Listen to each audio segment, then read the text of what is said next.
consequences await the oppressors of our leadership. This Zaria massacre, the federal government is trying to say is that the fate of our leader is in hand of Kaduna State Governor Nasiru El-Rufai.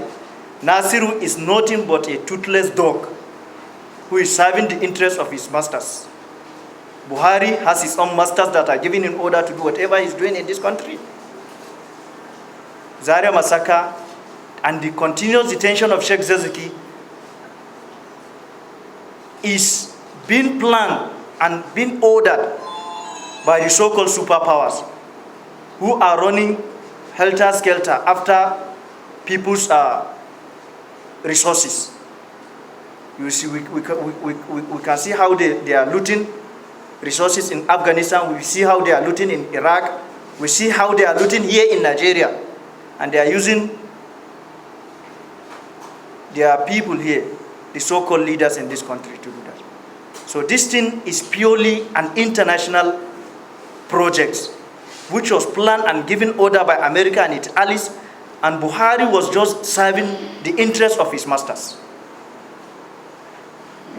So we know who are behind the detention of our leader. Whatever happened and whatever is happening, we know who are behind it. We have their details, and they alone should shoulder the consequences that will come forth. They did the issue of Boko Haram, where people have been massacred in this country in the name of Boko Haram. They thought attacking us will lead us to such things. We are not taught how to destroy, to kill anybody.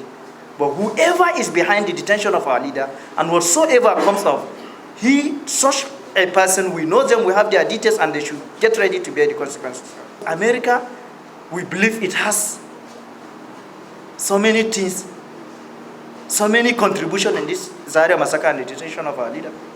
America has issued a letter to Nigerian government giving them order to free some political prisoners, as they say. But that of Sheikh Zazzaki, why? Court has given order for its own freedom, but they are keeping silent. And 2 weeks after Zaria massacre, there is this offer, the American government offer Nigerian military some weapons and some vehicles, congratulating them for fighting what they call state terrorism. So what is happening? Buhari went there, Buhari went to Saudi Arabia, he was congratulated for killing innocent citizens.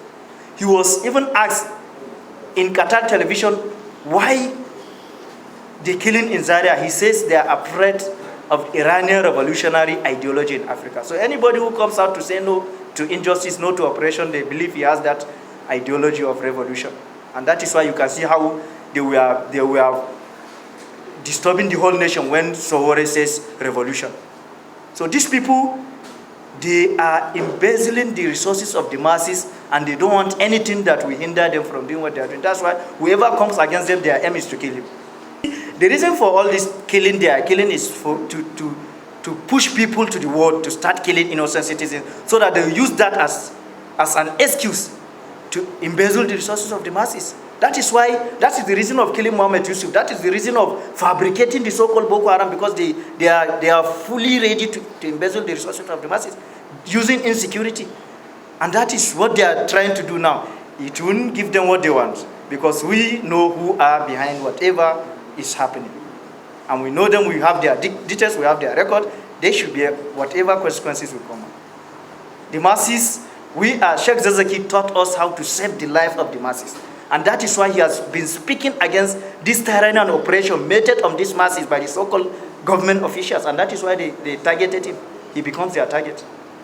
So that shouldn't be expected by any citizens of Nigeria. We know who are behind it. We have their details. Even you can see how they are dodging. Everybody is trying to dodge. The federal government has dodged. Is trying to portray to the masses that they are not involved.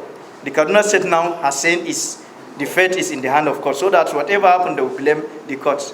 How can you blame court when you went to his residence to kill him? Did you obtain any court order to go and kill him?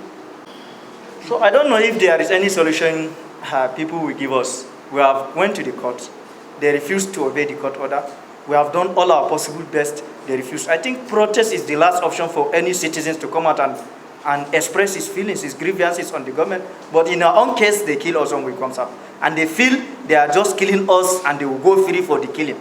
everybody, all the killers of our brothers and sisters, will surely face the consequences of the crime they committed against humanity.